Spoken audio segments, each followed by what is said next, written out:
Untuk informasi program bantuan sosial dari pemerintah, terutama dari Kementerian Sosial, terus melakukan inovasi terkait pengusulan data bantuan sosial. Nah, teman-teman, perlu diketahui program bantuan itu ada berbagai macam. Bukan hanya program PKH dan BPNT, kemudian ada lagi yang namanya program bantuan BLT kemiskinan ekstrim, program atensi, program bantuan kewirausahaan, dan program bantuan yang lainnya. Program jaminan perlindungan sosial dari pemerintah pusat. Di tahun 2024 mulai awal tahun sudah disalurkan secara bertahap. Nah, memasuki semester kedua terkait informasi perkembangan program bantuan sosial terus melakukan inovasi-inovasi perombakan terkait nanti agar penyaluran bantuan sosial tersebut tepat sasaran. Nah, teman-teman, beberapa poin penting akan kita sampaikan di video kali ini tentunya. Terkait penerima program bantuan sosial yang sudah cair bantuannya, jangan berharap lebih. Bisa saja nanti di tahap selanjutnya akan dikeluarkan sebagai penerima manfaat. Maka akan masuk lagi yang namanya penerima baru, penerima validasi data baru yang merupakan yang layak menerima program bantuan sosial. Teman-teman sahabat sosial, kita akan sampaikan secara detail. Ditonton video ini sampai habis. Kita intro terlebih dahulu.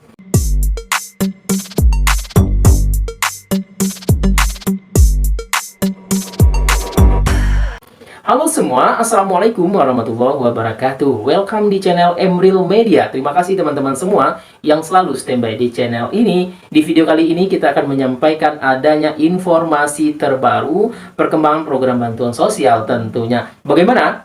Di sepanjang bulan Januari sampai dengan bulan Juni, apakah bantuannya lancar cair atau ada yang tersendat, atau memang yang dulunya cair di awal tahun kemudian seiring waktu bantuannya tidak cair lagi. Nah, ini ada berbagai macam terkait konflik bagi teman-teman sahabat sosial. Apakah datanya bermasalah, kemudian ada datanya yang tidak sinkron, kemudian memang penerima manfaat tersebut tidak layak lagi mendapatkan bantuan sosial, maka memang harus dikeluarkan sebagai penerima bantuan sosial. Nah, teman-teman sahabat sosial, kita ada menyampaikan nanti beberapa poin hal terbaru yang perlu teman-teman ketahui terkait perkembangan nanti di semester kedua tahun 2024 ini, mulai dari bulan Juli sampai dengan bulan Desember 2024 tentunya.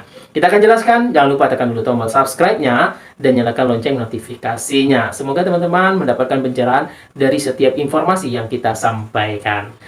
Langsung saja teman-teman sahabat sosial, program bantuan itu bukan hanya PKH, program bantuan bukan hanya BPNT, ada beberapa bantuan tunai yang lainnya. Seperti sama-sama kita ketahui di bawah Kementerian Desa dan PDTT ada yang namanya bantuan BLT dana desa. Kemudian ada yang namanya program bantuan tambahan seperti PIP anak sekolah. Kemudian adanya program pemerintah bantuan bersubsidi seperti kategori BPJS Kesehatan, PBI penerima bantuan iuran. Nah, teman-teman, di bawah program bantuan sosial tersebut tentunya ada kementerian yang bertanggung jawab untuk menyalurkan mulai dari pendataan kemudian sampai nanti proses pencairan dilakukan. Nah, kita akan sampaikan ada informasi terbaru tentunya yang perlu teman-teman ketahui. Saat ini kita akan memasuki bulan Juli 2024. Ada beberapa poin. Yang pertama yaitu sebelumnya Kementerian Sosial menyampaikan terkait pengusulan data bantuan sosial dalam bentuk program layanan DTKS yang mana nanti dari tingkat desa maupun tingkat kelurahan harus wajib melaksanakan musdes, musyawarah desa, ataupun musyawarah kelurahan yang dilaksanakan per 2 bulan atau per 3 bulan. Nanti laporannya langsung dikirim langsung ke pusat, ke Kementerian Sosial.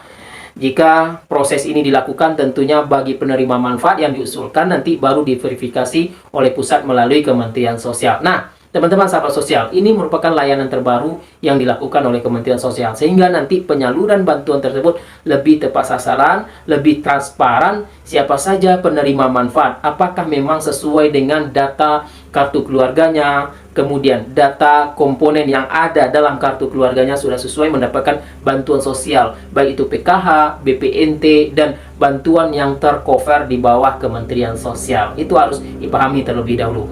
Kemudian selanjutnya teman-teman, untuk proses setiap bulannya pasti ada yang namanya proses verifikasi dilakukan. Baik itu survei secara langsung oleh SDM di bawah Kementerian Sosial dilakukan ke rumah-rumah masing-masing penerima manfaat. Apakah penerima manfaat tersebut layak atau tidak mendapatkan bantuan sosial? Jika tidak, maka di tahap selanjutnya penerima manfaat tersebut sudah dikeluarkan sebagai penerima bantuan sosial. Maka akan digantikan yang namanya KPM, keluarga penerima manfaat validasi data baru, atau KPM susulan. Di bulan Juli 2024 nanti akan masuk periode penyaluran lewat PT POS, yaitu tahap ketiga, yaitu Juli, Agustus, September. Kemudian lewat Bank Himbara itu akan masuk di tahap keempat. Karena tahap pertama itu Januari, Februari, kemudian tahap kedua Maret, April, tahap ketiga Mei, Juni, dan tahap keempat itu Juli, Agustus. Nah, teman-teman sahabat sosial, penyaluran lewat Bank Himbara maupun lewat PT POS Indonesia bukan hanya langsung cair bantuannya, ada beberapa tahapan lewat data 6NG, data acuan bagi penerima manfaat. Mulai dari tahapan proses cek rekening, kemudian status rekeningnya apakah sudah berhasil, kemudian nanti barulah muncul SPM, surat perintah membayar, dan akan diterbitkan SP2D, baru statusnya berubah menjadi SI, Standing Instruction, sehingga bantuannya ditransfer ke rekening KPM lewat Bank Himbara, atau bantuannya secara tunai diberikan lewat PT POS Indonesia. Jadi teman-teman, itu ya beberapa poin. Kemudian ada tambahan yang perlu teman-teman ketahui, yaitu informasi penting lewat pemerintah pusat melalui Kementerian Bidang Perekonomian, koordinator ya, lewat Bapak Erlangga Hartarto pada saat rapat bersama dengan anggota DPR RI menyampaikan adanya wacana perubahan data usulan dari DTKS menjadi data Reksosek. Nah, kita akan sampaikan kutipan dari website resminya. Sudah mengetahui belum data Reksosek? Jika sudah mengetahui, silakan komen di bawah. Kita akan menyampaikan sekilas saja lewat website resmi.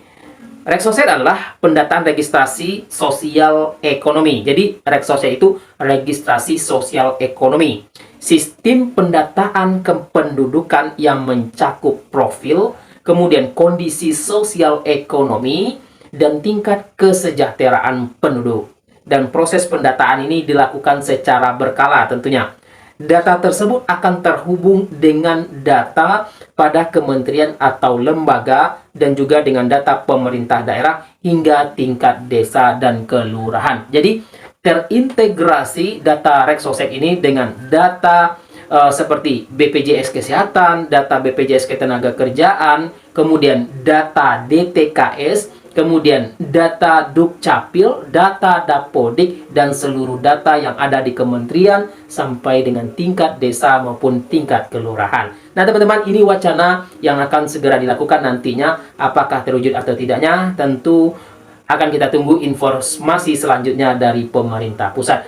Jika memang ini data dipakai, maka nanti akan menjadi pusat data utama untuk registrasi sosial ekonomi ini atau data Reksosek. Nah, di bawahnya nanti baru ada data DTKS, data Dapodik, data Dukcapil, maupun data yang lainnya yang telah kita sampaikan tadi tersebut. Nah, teman-teman sahabat sosial, untuk penerima program bantuan PKH dan BPNT sementara masih memakai data DTKS untuk beberapa tahap ke depan. Kita tunggu informasi selanjutnya untuk program data Reksosek ini dipakai atau tidaknya, nanti kita akan sampaikan jika pemerintah pusat sudah mengeluarkan informasi terkait penggunaan data Reksosek ini untuk data perlindungan jaminan sosial bagi masyarakat. Nah teman-teman, itu ya informasi yang kita sampaikan, mudah-mudahan bermanfaat. Jangan lupa dibagikan informasi ini. Wassalamualaikum warahmatullahi wabarakatuh.